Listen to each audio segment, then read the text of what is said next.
ओम नमोर्यंताणं नमो सिद्धाणं नमो आर्याणं नमो वज्जायाणं नमो लोहे सव्वसाहुणं मंगलम भगवान वीरो मंगलम गौतमो गणी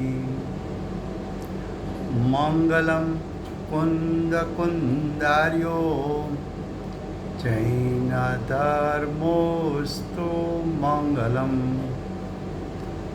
ओंकार बिंदु संयुक्तम नित्यं जायन्ति योगिनः कामदं मोक्षदं चैव ओंकाराय नमो नमः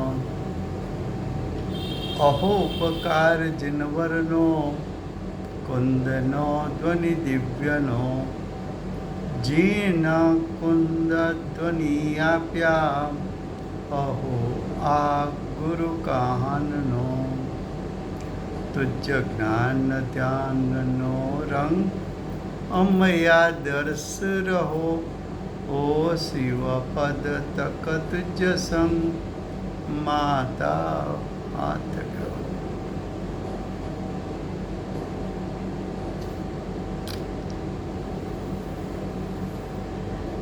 ये समयसार नाम का परम अध्यात्म शास्त्र है। भगवत कुंकुंदाचार्य देव ने मांगलिक करके समयसार यानी ज्ञान और सुख स्वभावी त्रिकाल शुद्धात्मा जिसको दृष्टि में लेने से जीव को मोक्ष मार्ग और इसका फल मोक्ष की प्रकटता होती है, ऐसा जीव का स्वभाव समयसार उसको कहने की प्रतिज्ञा की है। इस शास्त्र में दूसरा अधिकार कर्ता कर्म अधिकार चलता है। कर्ता कर्म अधिकार में 69 से 79 गाथा तक ज्ञानी के परिणाम की बात बताई।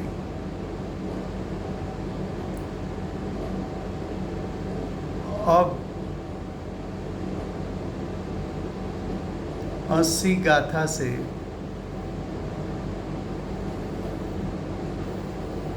अज्ञानी जीव के परिणाम की बात बताना है। पूर्व की गाथाओं में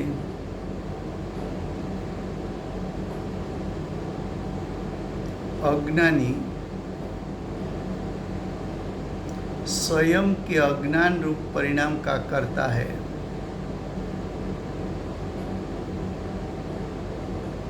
जब अज्ञान रूप परिणाम होता है तब जीव की दशा में मोह राग द्वेष की उत्पत्ति होती है।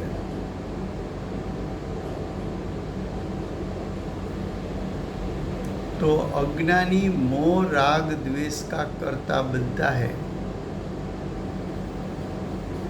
और जब मोह राग द्वेष का जीव कर्ता बनता है तब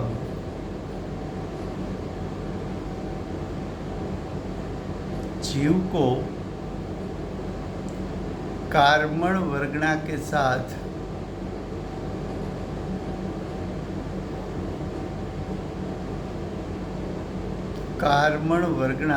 साथ कौन सा संबंध है?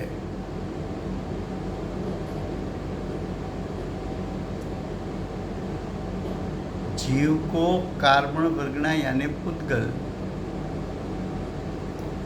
पुद्गल के साथ कर्ता कर्म संबंध है कि निमित्त नैमित्तिक संबंध है? अज्ञानी निमित्त नैमित्तिक संबंध को कर्ता कर्म मान लेता है।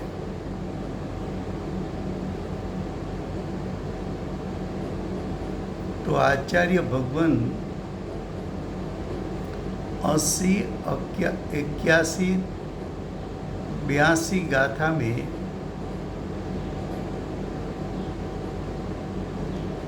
अज्ञानी के विभाव रूप परिणाम को पुद्गल के साथ कर्ता कर्म संबंध नहीं है, लेकिन निमित्त नैमित्तिक संबंध है, ऐसा सिद्ध करना चाहते हैं। दूसरा, जीव की दशा में जब मोह राग द्वेष की उत्पत्ति होती है, तब कर्म का उदय दिखने में आता है। तो अज्ञानी ऐसा मानता है कि कर्म का उदय करता है और जीव की दशा में मोह राग द्वेष की उत्पत्ति हुई, वो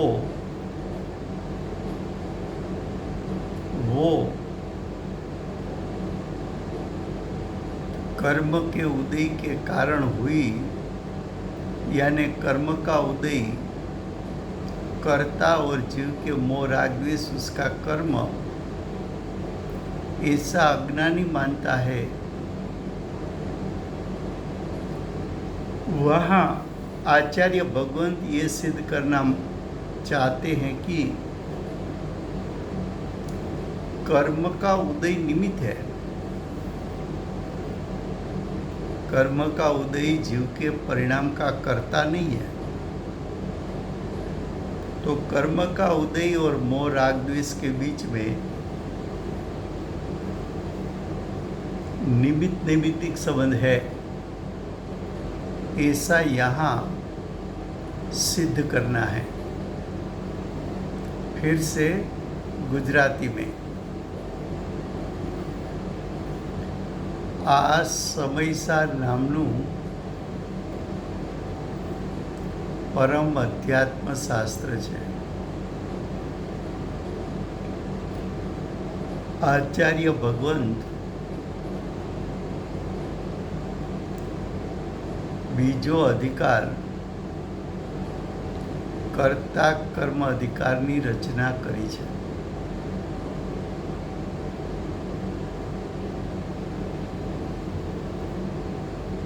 कर्ता कर्म अधिकार में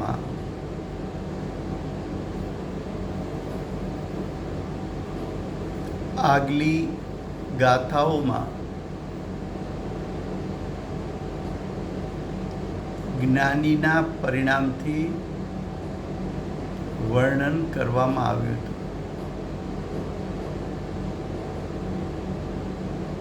हवे 80, 81, 82 गाथा में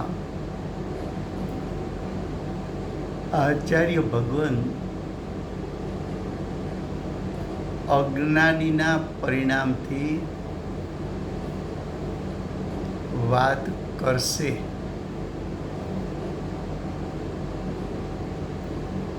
अज्ञानी एवं माने छे के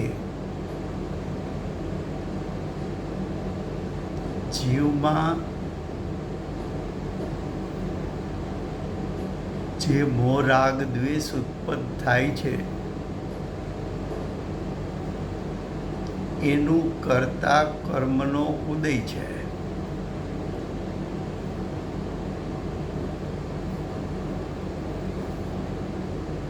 त्यां आचार्य भगवंत एवं सिद्ध करवा मागे छे के कर्मनो उदय अने जीवनी दशा में उत्पन्न थतो मोह राग द्वेष ત્યાં કર્તા કર્મ સંબંધથી પણ નિમિત્ત નૈમિત્તિક સંબંધ છે. અજ્ઞાની નિમિત્ત નૈમિત્તિક સંબંધને કર્તા કર્મ સંબંધ માની બેસે છે. એ અજ્ઞાનીની અનાદિકાળની ભૂલ છે. બીજું, અજ્ઞાની એવું માને છે કે મારી દશામાં મોહ રાગ દ્વેષ થયા એ પરિણામને કારણે કર્મણ વર્ગના કર્મરૂપે પરિણમી માટે જીવના મોહ રાગ દ્વેષ રૂપ પરિણામ કરતા છે અને નવું દ્રવ્ય કર્મનું બંધાવવું એનું કર્મ છે.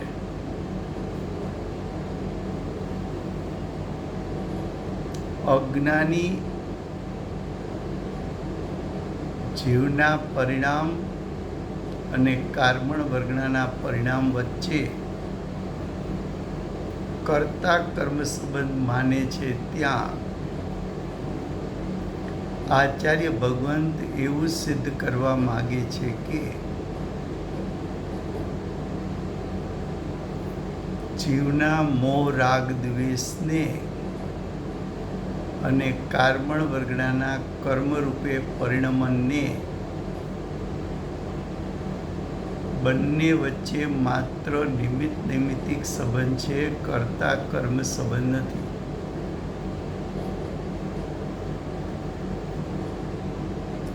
दूसरी बात, आचार्य भगवान ऐसा सिद्ध करना चाहते हैं कि जीव स्वतंत्रपणे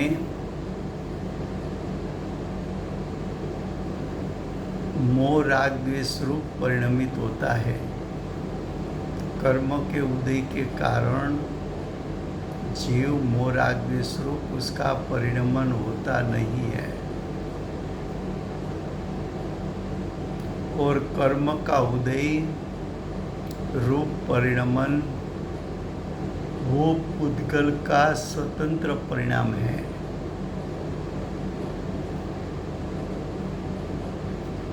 कर्म का उदय के कारण जीव का परिणमन मोह राग द्वेष रूप हो, ऐसा जीव पराधीन नहीं है. दूसरी ओर से देखा जाए तो अज्ञानी की मान्यता है कि जीव मोह राग द्वेष रूप परिणमन किया, इसलिए द्रव्य कर्म का बंध हुआ. तो आचार्य भगवंत ये सिद्ध करना चाहते हैं कि जीव का मोह राग द्वेष रूप परिणमन वो स्वतंत्र परिणमन है.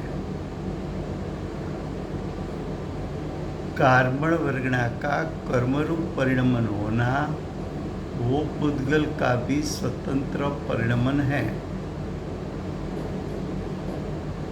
कर्म का उदय पुद्गल का स्वतंत्र परिणमन, जीव का मोह राग द्वेष जीव का स्वतंत्र परिणमन, कर्मण वर्गना का कर्मरूप होना वो कर्मण वर्गना का स्वतंत्र परिणमन. तीनों का परिणमन स्वतंत्र है. तीनों अपने अपने परिणाम का करता है. तीनों के बीच में परस्पर कर्ता कर्म संबंध नहीं है. तीनों के बीच में परस्पर निमित्त नैमित्तिक संबंध है. फिर से गुजराती में, कर्मनो उदय पुद्गलનો સ્વતંત્ર પરિણમન છે. જીવમાં મોહ રાગ દ્વેષથી ઉત્પત્તિ થવી એ જીવનું સ્વતંત્ર પરિણમન છે. કર્મણ વર્ગણાનું નવા કર્મ રૂપે થવું એ કર્મણ વર્ગણાનું સ્વતંત્ર પરિણમન છે. ત્રણેયના પરિણામ સ્વતંત્ર પરિણામ છે. ત્રણેય પોતપોતાના પરિણામના કર્તા છે. ત્રણેયની સ્વતંત્રતા કાયમ રાખીને કર્મના ઉદય અને જીવના મોહ રાગ દ્વેષ વચ્ચે જેમ છે તેમ નિમિત્ત નૈમિત્તિક સંબંધ સમજવો અને જીવના મોહ રાગ દ્વેષ અને નવા કર્મનું બંધાવું એ બંને વચ્ચે પણ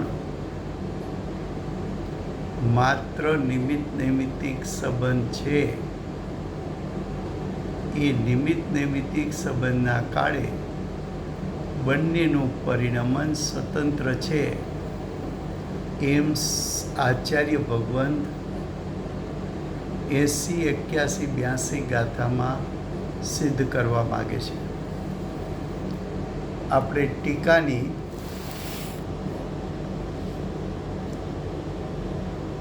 પ્રથમ, પહેલી અને બીજી અડધી લાઈન ચાલી છે, પણ આપણે ટીકા ફરીવાર લઈએ છીએ. ટીકાના શબ્દો છે: જીવ પરિણામને નિમિત્ત કરીને. જીવ પરિણામ એટલે અજ્ઞાની જીવના પરિણામ. અજ્ઞાની જીવના કયા પરિણામ લેવા છે? તો કે અજ્ઞાની જીવના મોહ રાગ દ્વેષ રૂપના પરિણામ લેવા છે. તો અજ્ઞાની જીવના મોહ રાગ દ્વેષ રૂપના પરિણામ જે ઉત્પન્ન થયા એ સ્વતંત્ર છે કે પરતંત્ર છે? તો કે સ્વતંત્ર છે. તો સ્વતંત્ર કયા પ્રકારે છે? તો કે જીવ મોહ રાગ દ્વેષ રૂપે પરિણમન થયું એ કર્મના ઉદયના કારણે થયું કે જીવ પોતાના સ્વભાવથી ચ્યુત થયો માટે મોહ રાગ દ્વેષ રૂપના પરિણામ થયા? તો કે જીવ સ્વતંત્રપણે પોતાના સ્વભાવથી ચ્યુત થયો માટે અજ્ઞાની જીવના પરિણામ મોહ રાગ દ્વેષ રૂપે થયા છે. તો કે છે જીવ પરિણામને નિમિત્ત કરીને. જીવના કયા પરિણામને નિમિત્ત કરીને? તો કે જીવના મોહ રાગ દ્વેષ રૂપ પરિણામનું નિમિત્ત પામીને પૂતગલો. કયા પૂતગલો? તો કે કર્મણ વર્ગણાઓ. કઈ કર્મણ વર્ગણાઓ?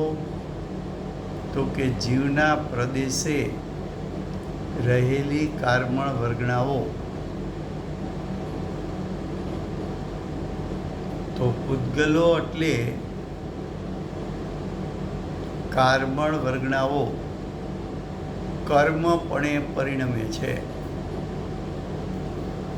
આ કર્મણ વર્ગના કર્મરૂપે પરિણમી તો એ કર્મણ વર્ગના પૂતગલ દ્રવ્ય છે. પૂતગલ દ્રવ્ય છે તો એનામાં પરિણમન શક્તિ છે. પોતાનામાં પરિણમન શક્તિ છે તો પોતાની પરિણમન શક્તિથી કર્મણ વર્ગના કર્મ રૂપે થઈ છે. તો કર્મણ વર્ગના પોતાની પરિણમન શક્તિથી દ્રવ્ય કર્મ રૂપે થાય એ કાર્મણ વર્ગણાનું સ્વતંત્ર પરિણમન છે. કાર્મણ વર્ગણાના પરમાણુઓ પોતાની પરિણમન શક્તિથી નવા દ્રવ્ય કર્મ રૂપે થયા છે.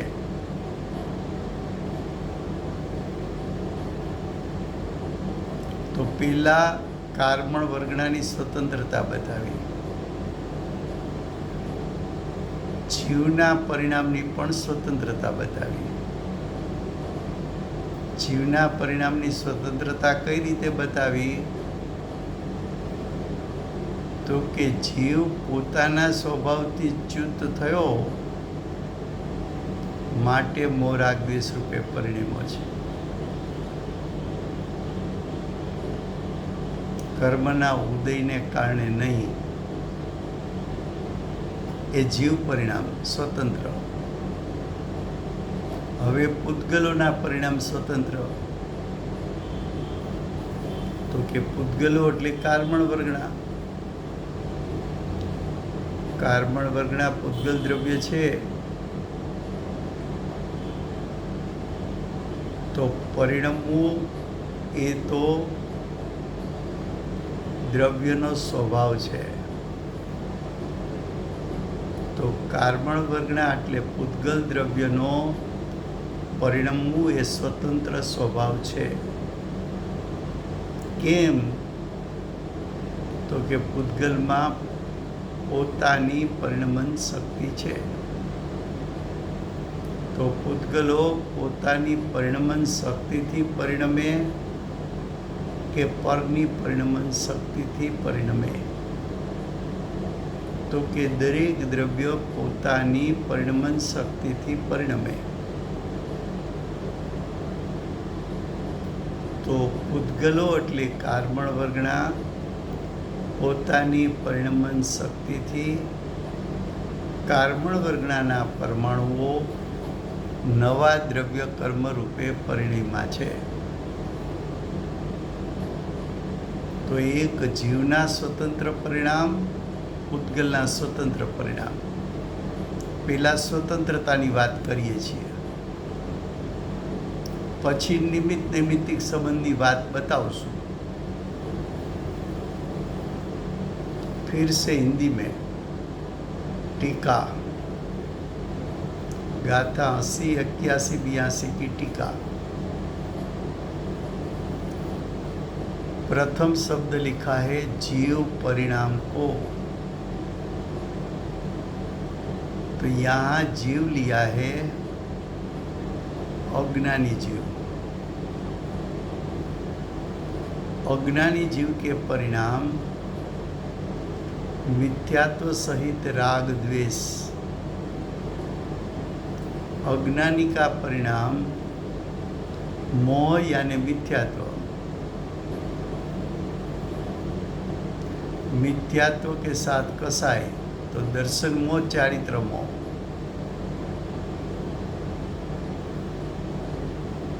तो जीव का, अज्ञानी जीव का परिणाम यानी मिथ्यात्व सहित राग द्वेष की उत्पत्ति हुई, उसका कर्ता अज्ञानी जीव है. ये अज्ञानी जीव का स्वतंत्र परिणाम है. अज्ञानी जीव का स्वतंत्र परिणाम क्यों है? तो कि उसका एक से अधिक कारण आप दे सकते हो. प्रथम कारण कि जीव में परिणमन शक्ति है, तो जीव अपनी परिणमन शक्ति से, अज्ञानी जीव अपनी परिणमन शक्ति से मोह राग द्वेष रूप परिणमित हुआ है. उसमें पर की अपेक्षा नहीं है. दूसरा, जीव में मोह राग द्वेष हुआ, कर्म के उदय के कारण हुआ कि जीव स्वभाव से च्युत हुआ इसलिए हुआ? तो कि जीव स्वभाव से च्युत हुआ इसलिए हुआ।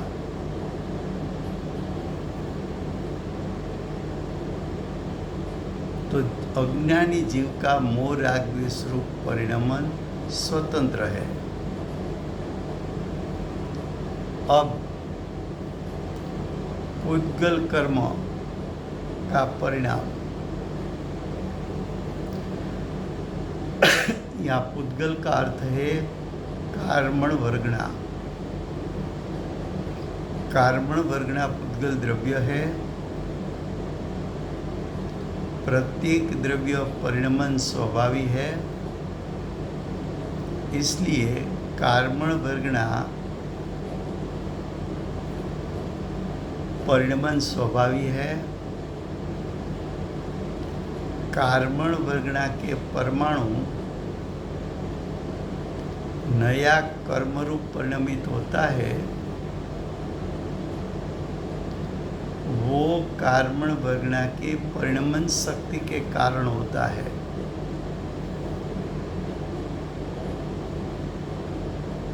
तो जीव, अज्ञानी जीव का परिणमन स्वतंत्र, कार्मण वर्गणा का परिणाम स्वतंत्र। अब एक सिद्धांत ऐसा है कि कोई भी द्रव्य परिणमन करेगा तब अवश्य कम से कम एक नियमभूत निमित्त होगा। जीव मोह राग द्वेष रूप परिणमन करेगा तब अवश्य नियमभूत एक निमित्त होगा। कार्मण वर्गणा कर्मरूप परिणमन करेगी तब अवश्य एक नियमभूत निमित्त होगा। नियमभूत निमित्त का अर्थ क्या?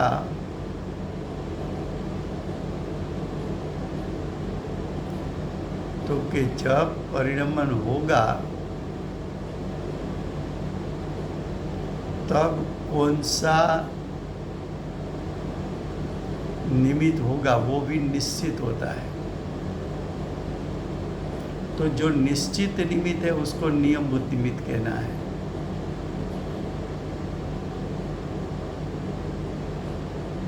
उसका दृष्टांत कि यहाँ जीव से बात की, जीव के परिणाम कौन सा जीव लिया? अज्ञानी जीव। अज्ञानी जीव के कौन से परिणाम लिया? तो कि मोह राग द्वेष। तो अज्ञानी जीव का मोह राग द्वेष रूप परिणमन होगा तब बाह्य में निमित्त कौन होगा? तो कि बाह्य में अवश्य निमित्त कर्म का उदय ही होगा। तो कर्म का उदय नियमभूत निमित्त है।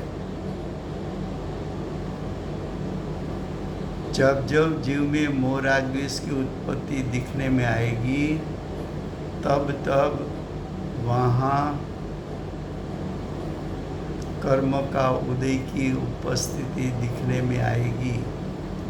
कर्म का उदय के कारण जीव ने मोह राग द्वेष नहीं किया है, लेकिन जब जब जीव में मोह राग द्वेष उत्पन्न होता है तब जीव का लक्ष्य कर्म के उदय की ओर होता है। कर्म के उदय ने मोह राग द्वेष कराया नहीं है। जीव अपने स्वभाव से च्युत हुआ तो उसका लक्ष्य कहाँ था? तो कि कर्म के उदय की ओर था।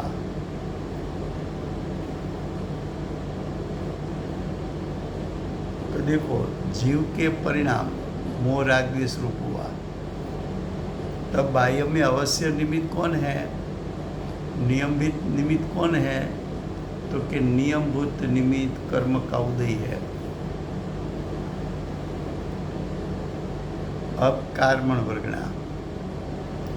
कार्मण वर्गणा जब जब द्रव्य कर्मरूप परिणमन करेगी, तो द्रव्य कर्मरूप परिणमन क्यों हुआ, तो के उपादान से तो कार्मण वर्गणा में परिणमन शक्ति थी, इसलिए कार्मण वर्गणा द्रव्य कर्म रूप परिणमित हुई।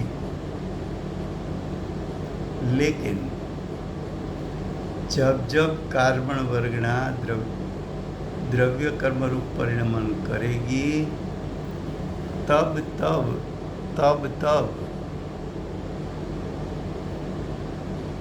बाह्य में नियमभूत निमित्त कौन होगा, तो कि बाह्य में नियमभूत निमित्त जीव के मोह राग द्वेष होंगे। मोह राग द्वेष ने कार्मण वर्गणा को कर्मरूप परिणमित कराया कि कार्मण वर्गणा अपनी परिणमन शक्ति से कर्मरूप परिणमन किया।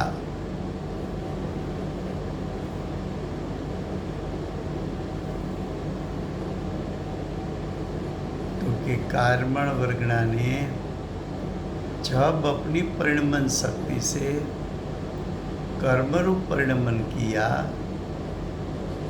तब बाह्य में अवश्य मोह राग द्वेष की उपस्थिति दिखने में आती है। तो मोह राग द्वेष निमित्त है। मोह राग द्वेष चेतनवंत परिणाम है, जीव के परिणाम है, जीव की सत्ता में उत्पन्न हुए हैं। और कार्मण वर्गणा कर्मरूप हुई, वो तो अचेतन परिणाम है। तो चेतन परिणाम अचेतन के परिणाम को कर नहीं सकते, और अचेतन परिणाम चेतन के परिणाम को कर नहीं सकते। तो जीव परिणाम को निमित्त बना के पुद्गलों कर्मपणे परिणमित होते हैं। ये पहली लाइन हुई टीका की।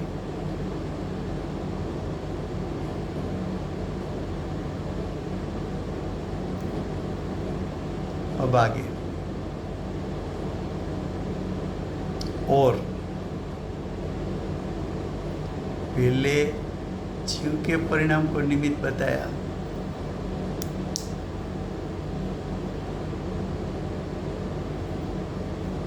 और नैमित्तिक दशा नया द्रव्य कर्म बताया। अब कर्म का उदय को निमित्त बताएंगे,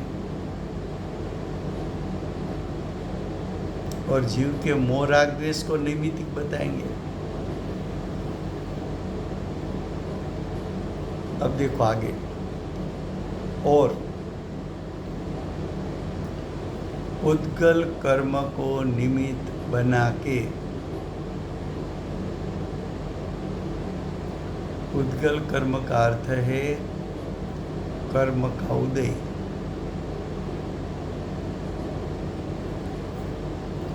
कर्म के उदय को निमित्त बना के जीव भी परिणमता है। जीव के परिणाम नैमित्तिक।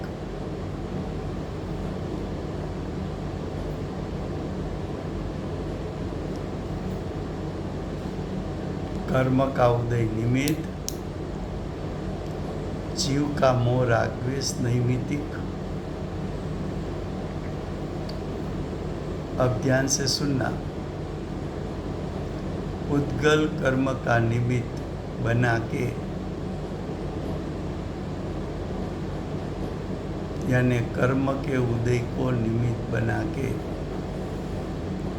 आ कर्म का उदय आया, वो उदय का स्वतंत्र परिणमन है कि नहीं है? तो के देखो, सत्ता में अनंत अनंत कर्म पड़ा है।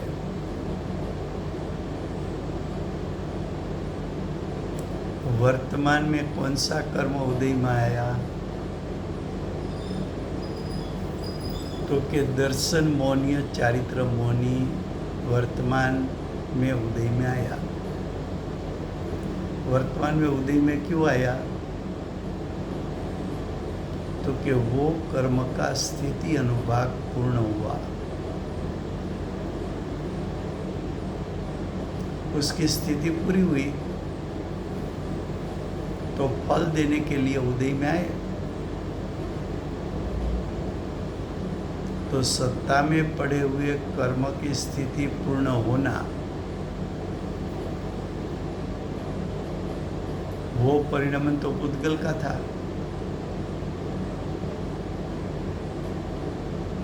अनुभाग का फल क्या आया? कि वो कर्म दर्शन मोह चारित्र मोह,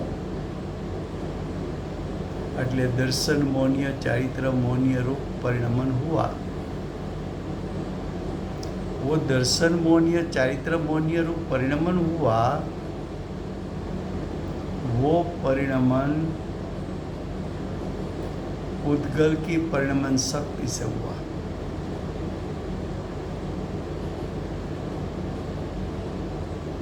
तो कर्म का उदय का परिणमन स्वतंत्र हुआ।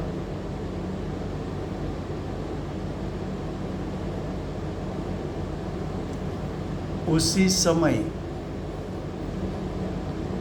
जीव की ओर से देखा जाए तो जीव अपने स्वभाव से स्वतंत्रपणे च्युत हुआ।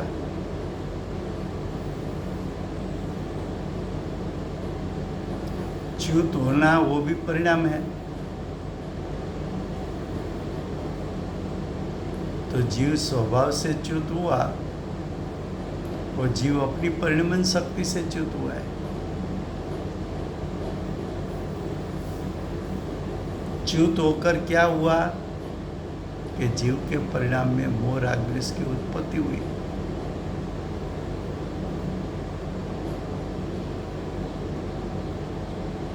तो स्वभाव से च्युत होना अज्ञानी जीव का, वो स्वतंत्र परिणमन। तो एक उद्गल का परिणाम मोह रूप परिणमन करना, दर्शन मौन्य रूप चारित्र मौन्य रूप कर्म का उदय आना। दूसरी ओर जीव की सत्ता में मोह राग द्वेष की उत्पत्ति होना। जब जब जीव की सत्ता में मोह राग द्वेष की उत्पत्ति होती है, तब तब बाह्य में निमित्त के रूप में दर्शन मौन्य और चारित्र मौन्य कर्म का उदय होता है। उसका अर्थ ये नहीं है कि कर्म के उदय ने जीव को मोह राग द्वेष रूप परिणमन कराया।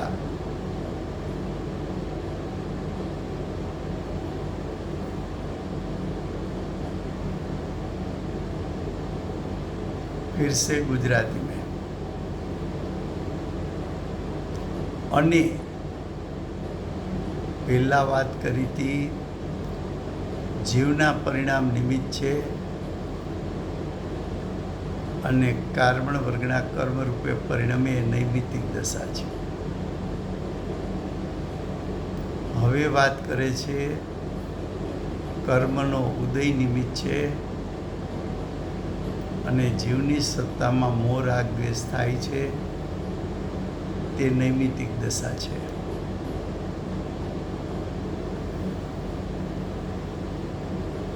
તો જુઓ શું કીધું, ઉદ્ગલ કર્મને નિમિત્ત કરીને. ઉદ્ગલ કર્મ એટલે કર્મનો ઉદય.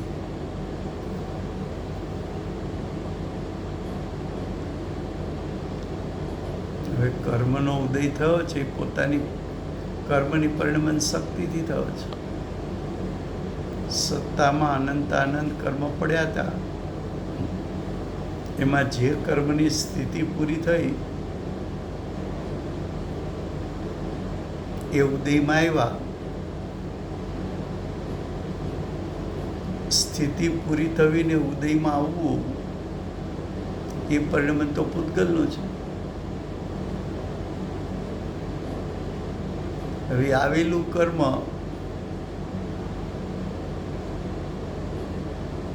એને ફળ શું આપ્યું?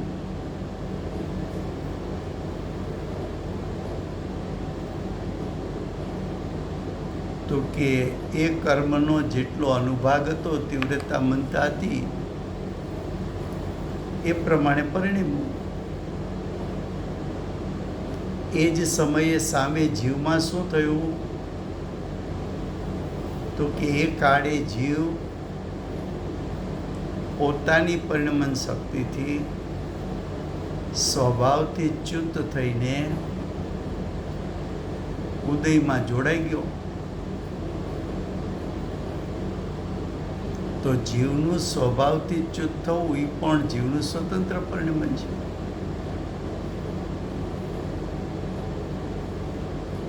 હવે આવો બે વચ્ચેનો સ્વકાળ, પૂતગલનો સ્વકાળ અને જીવનો સ્વકાળ, પૂતગલનો વર્તમાન સ્વકાળ અને જીવનો વર્તમાન સ્વકાળ, એક તરફ ઉદય, બીજી તરફ મોહ રાગ દ્વેષ જોઈને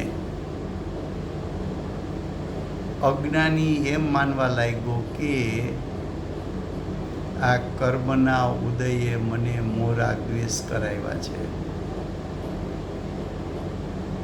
તો જ્ઞાની કહે છે કે કર્મનો ઉદય તો અચેતન છે અને તું તો ચેતનવંતો છો. કર્મનો ઉદય તો અચેતન પરિણામ છે અને મોહ રાગ દ્વેષ તો ચેતનવંતા પરિણામ છે. તો અચેતન ચેતનને કેમ પરિણામ આવે? તો અચેતન કરતા થાય અને ચેતનના પરિણામે એનું કર્મ થાય, એવો સંબંધ તો નથી.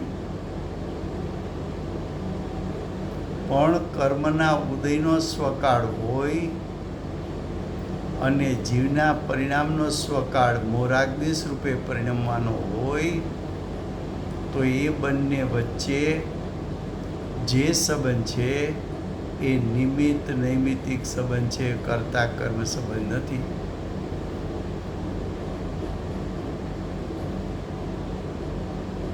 સમજાય છે તો વાત સહેલી. પેલા બેને જુદું પાડ. પરિણમવું એ વસ્તુનો સ્વભાવ છે. પ્રવચન સાર 10મી ગાથા. કુંદકુંદાચાર્ય દેવે માં સિદ્ધાંત મૂક્યો. પરિણામ વસ્તુનો સ્વભાવ છે, એનું શ્રદ્ધાન થાય તો જીવ કરતા કર્મ પણ છોડીને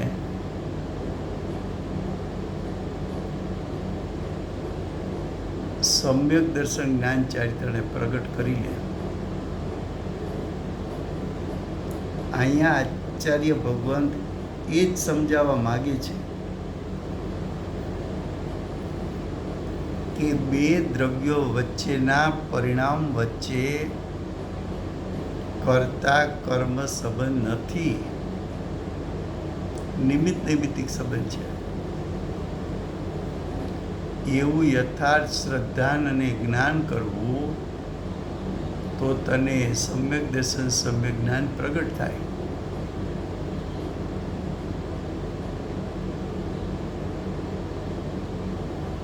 तो बताया कि जीव परिणाम को निमित्त बना के पुद्गलों कर्म रूप परिणमित होता है और पुद्गल कर्मों को निमित्त बना के जीव भी मोह राग द्वेष रूप परिणमित होता है.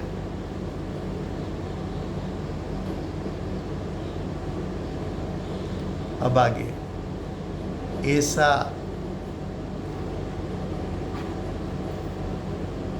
जीव के परिणाम को और पुद्गल के परिणाम को अन्योन्य यानी एक दूसरे के साथ अन्योन्य दोनों के बीच में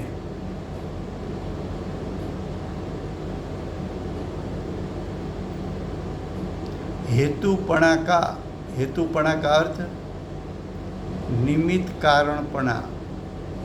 हेतु का अर्थ निमित्त.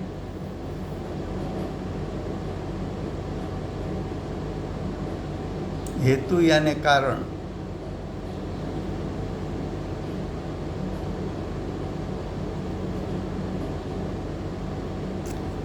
तो निमित्तपणा का कहो,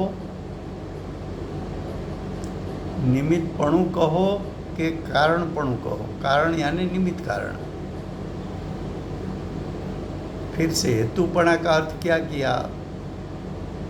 हेतुपणु कोने केवुं छे? तो हेतुपणा,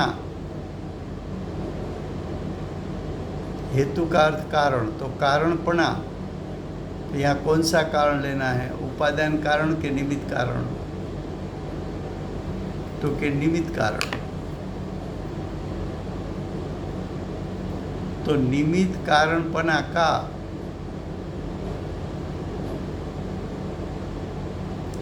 कथन होने पर भी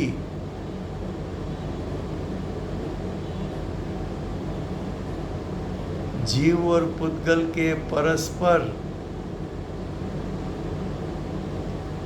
व्याप्य व्यापक भाव का अभाव के कारण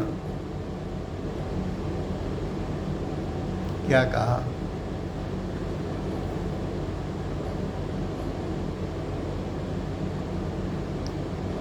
जीव का जो मोह राग द्वेष हुआ तो मोह राग द्वेष रूप परिणमत जीव, तो मोह राग द्वेष का जो परिणाम हुआ उसमें अज्ञानी जीव व्यापा है और कार्मण वर्गना कर्मरूप हुई वो नए कर्म में पुद्गल द्रव्य व्यापा है. तो जीव अपने मोह राग द्वेष में व्यापा, कार्मण वर्गना नया कर्मरूप परिणमन में व्यापा. तो व्यापी व्यापक संबंध कहाँ हुआ? तो कि अज्ञानी जीव मोह राग द्वेष में व्यापा. तो अज्ञानी जीव स्वयं के परिणाम में व्यापा हुआ है. तो जहाँ व्याप्य व्यापक संबंध है वहाँ कर्ता कर्म संबंध है. तो जीव तो मोह राग द्वेष में व्यापा है, तो जीव को मोह राग द्वेष के साथ कर्ता कर्म संबंध है. लेकिन जीव नया कर्मों में व्यापा नहीं है. जीव नया कर्म में व्यापा नहीं है तो वहाँ व्यापी व्यापक संबंध भी नहीं है.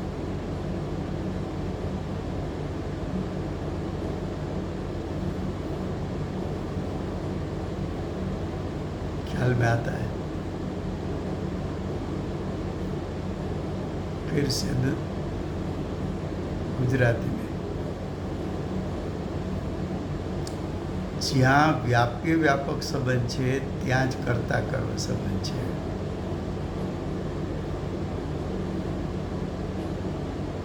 એક અજ્ઞાની જીવ છે, બીજું પૂતગલ દ્રવ્ય છે. અજ્ઞાની જીવ ક્યાં વ્યાપ્યો? તો કે અજ્ઞાની જીવ તો મોહ રાગ દ્વેષમાં વ્યાપ્યો છે.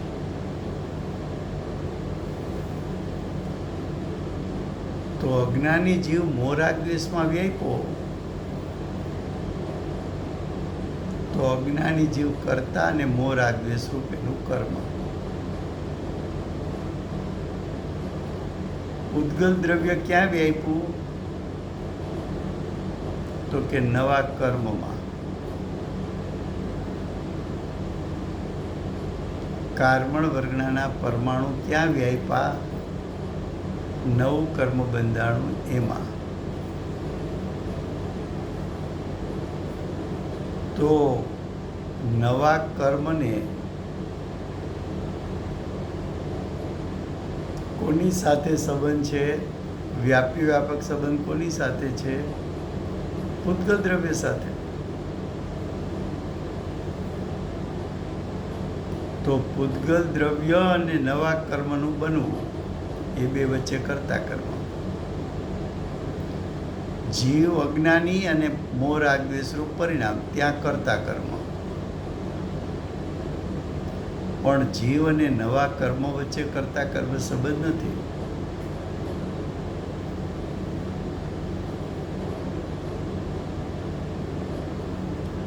તો અજ્ઞાની જીવ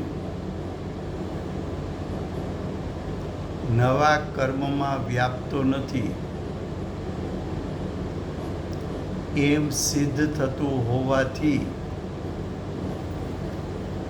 અજ્ઞાની જીવ નવા કર્મનો કરતા નથી.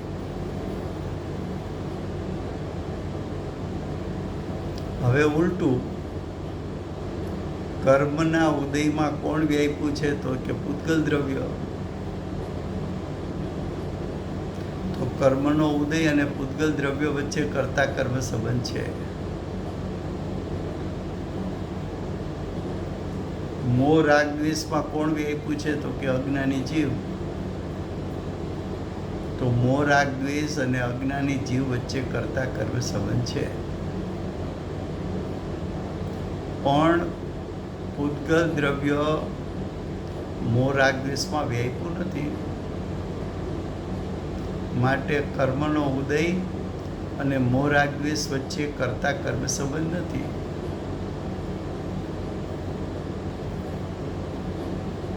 હવે જો કર્તા કર્મ સંબંધ નથી તો બંને વચ્ચે કોઈ સંબંધ છે કે નથી? તો કે બંને વચ્ચે નિમિત્ત નૈમિત્તિક સંબંધ છે.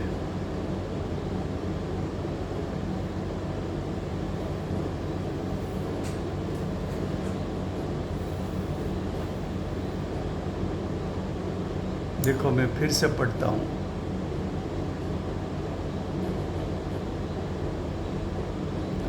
इस प्रकार, दूसरी लाइन है टीका के बीच में, जीव के परिणाम को और पूतगल के परिणाम को अन्योन्य यानी परस्पर हेतुपना का यानी निमित्तपना का कथन होने पर भी जीव और पूतगल को परस्पर यानी अन्योन्य व्याप्य व्यापक भाव का अभाव के कारण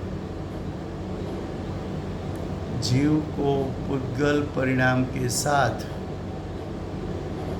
और पूतगल कर्म को जीव परिणाम के साथ कर्ता कर्मपणा की असिद्धि होने से सिर्फ निमित्त नैमित्तिक भाव का निषेध नहीं होने से अन्योन्य यानी जीव पूतगल परस्पर निमित्त मात्र होने से ही दोनों के परिणाम होते हैं।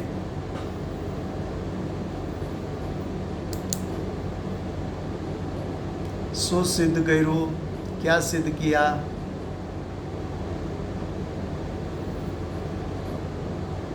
તો કે જીવને પોતાના પરિણામ સાથે વ્યાપી વ્યાપક સંબંધ છે, માટે જીવને પોતાના પરિણામ સાથે કર્તા કર્મ સંબંધ છે, પણ જીવને પૂતગલના પરિણામ સાથે વ્યાપી વ્યાપક સંબંધ નથી, માટે જીવ અને પૂતગલના પરિણામ વચ્ચે કર્તા કર્મ સંબંધ નથી।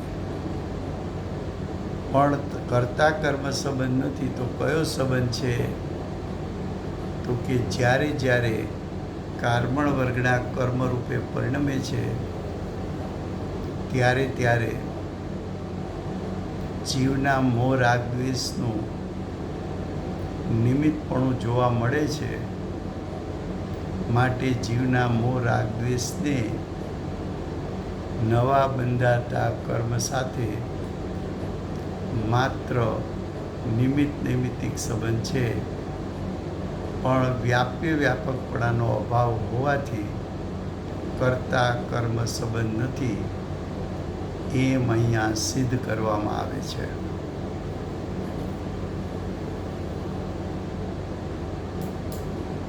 फिर से हिंदी में क्या बताया?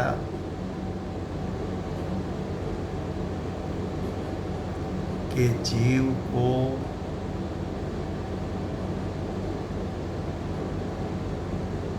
नया कर्मबंध के साथ व्यापी व्यापक संबंध नहीं है, इसलिए कर्ता कर्म संबंध नहीं है।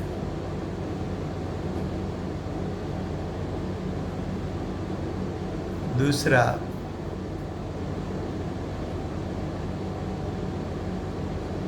कि कर्म के उदय को जीव के मोह राग द्वेष के साथ व्यापी व्यापक संबंध नहीं है, इसलिए कर्ता कर्म संबंध नहीं है। लेकिन जब कार्बन वर्गना कर्म रूप परिणमित होती है तब बाह्य में निमित्त जीव का विभाव होता है, इसलिए जीव के विभाव को नया कर्मबंध के साथ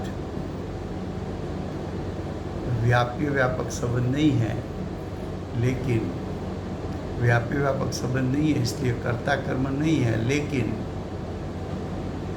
निमित्त नैमित्तिक संबंध है। दूसरा, कि जब जब जीव मोह राग द्वेष रूप परिणमित होता है तब तब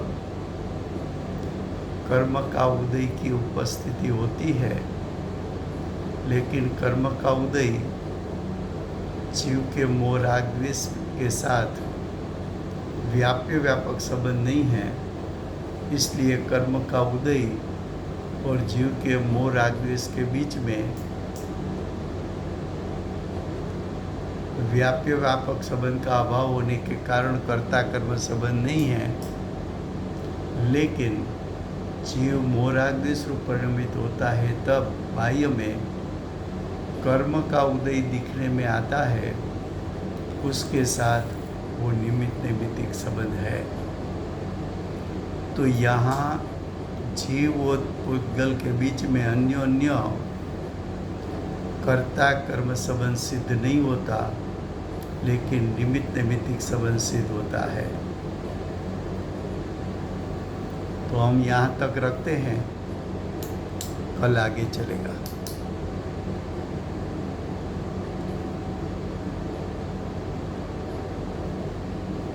वर्तमान 24 आखरी तीर्थंकर बाल ब्रह्मचारी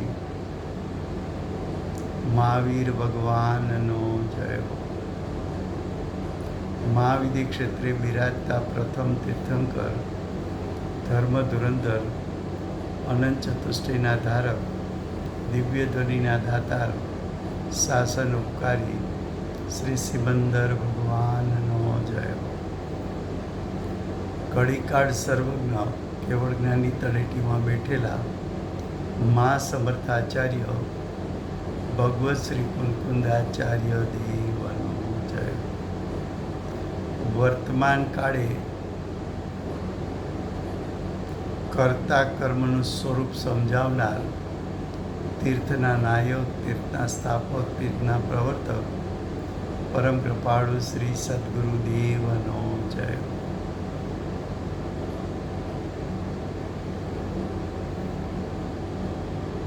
પૂજ્ય ગુરુદેવના નવ ભવનો મહિમા બતાવનાર પ્રસવ મૂર્તિ ભગવતી માતનો જય. સમ્યક દર્શનની પ્રાપ્તિમાં નિમિત્તરૂપ સર્વે જીનવાણી માતનો જય. પૂજ્ય ગુરુદેવ અને માતાજીની સાધના ભૂમિ સુવર્ણપુરી ધામનો જય. સુવર્ણપુરી ધામમાં બિરાજતા